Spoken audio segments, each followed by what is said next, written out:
de vruchtbare gouverneur-generaal. De grootste havenstad van Nederlands-Indië.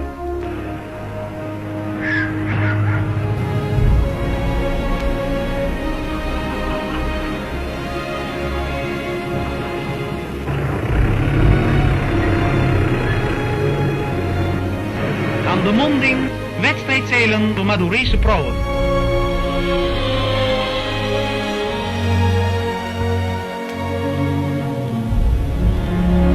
De koene Madurese zeevaarders leggen de laatste hand aan zeilen en touwen van hun ranke vaartuigen.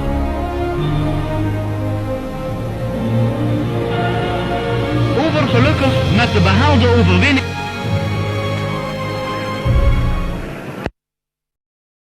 Assalamualaikum warahmatullahi wabarakatuh. Kami di sini ingin menceritakan tentang sejarah mulainya kolonialisme bangsa Eropa di Jakarta. Sebelumnya perkenalkan, nama saya Damar Suraji dari kelas 11 Bisnis Retail 2. Nama saya Bunga Syafira.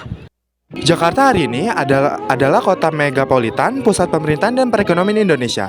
Namun, tersimpan sejarah panjang yang kelam.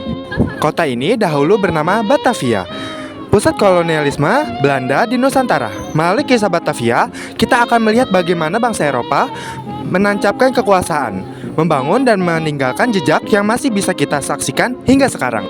Pada abad ke-16, Portugis pertama kali datang ke Nusantara. Mereka nyari emas hijau yang sangat berharga, yaitu rempah-rempah. Namun, tak lama kemudian, bangsa Belanda muncul dengan ambisi yang besar. Pada tahun 1602, mereka mendirikan VOC, perusahaan dagang raksasa yang diberikan hak monopoli oleh pemerintah Belanda. VOC membutuhkan pelabuhan strategis sebagai pusat aktivitas. Pilihan mereka jatuh pada Jayakarta. Pelabuhan kecil kala itu dikuasai Sultan Banten. Jayakarta dianggap strategis karena berada di Muara Ciliwung, jalur dagang vital yang menghubungkan pedalaman Jawa dan Laut Jawa. Tahun 1619 menjadi titik awal berdirinya Batavia. Jan Peter Zoon Kahn, Gubernur Jenderal VOC, pemimpin serangan besar-besarnya ke Jayakarta. Kota ini dibakar habis-habisan dari puing-puingnya. Belanda membangun kota baru bernama Batavia. Batavia dirancang dengan gaya arsitektur Belanda, kanak-kanak yang menyerupai Amsterdam, benteng pertahanan, dan balai kota megah. Di balik keindahan tata kota itu, tersimpan niat besar Belanda untuk menjadikan Batavia sebagai pusat kekuasaan kolonial di Asia.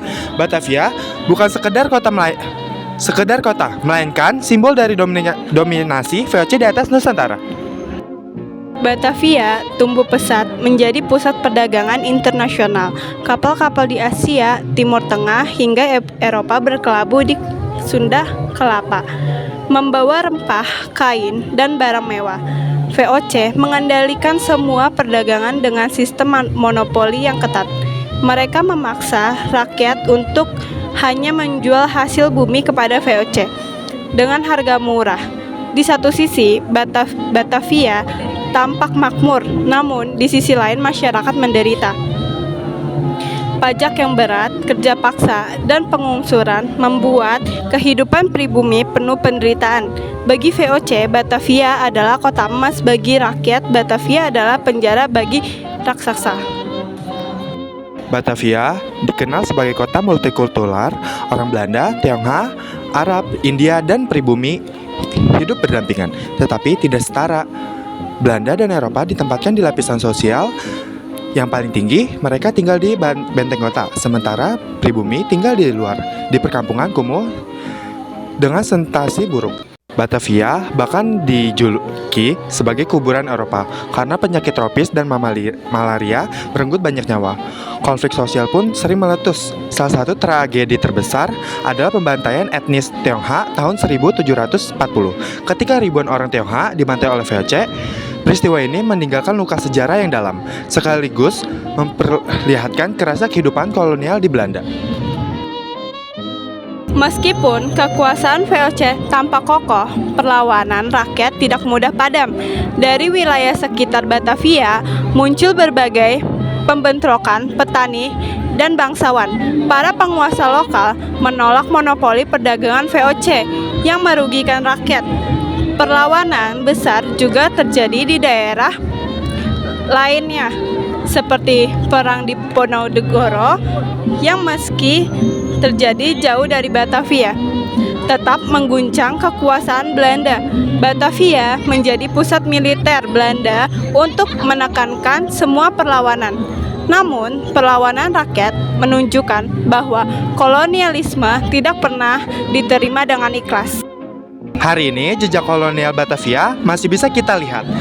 Kota tua Jakarta dengan gedung-gedung tua seperti Museum Fathahillah yang dahulu kala Balai Kota VOC. Pelabuhan Sunda Kelapa yang pernah menjadi urat nadi perdagangan dunia. Gedung-gedung peninggalan Belanda seperti Gedung Arsip Nasional dan Gereja Sion yang menjadi saksi bisu sejarah.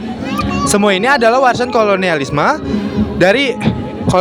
yang kini bertransformasi menjadi bagian dari kota Jakarta. Meski lahir dari penjajahan, warisan ini mengingatkan kita bahwa bangsa Indonesia pernah melewati masa sulit yang panjang. Dari Jayakarta ke Batavia, lalu menjadi Jakarta. Perjalanan kota ini adalah perjalanan panjang bangsa Indonesia. Batavia dulunya pusat kolonialisme. Kini Jakarta menjadi pusat pemerintahan negara merdeka. Dari tempat penderitaan menjadi simbol perjuangan, dari kota perdagangan VOC menjadi ibu kota republik. Inilah kisah Batavia, jejak kolonialisme Eropa yang mengajarkan kita arti kemerdekaan. Semoga sejarah ini membuat kita lebih menghargai perjuangan para pendahulu dan lebih mencintai tanah air kita.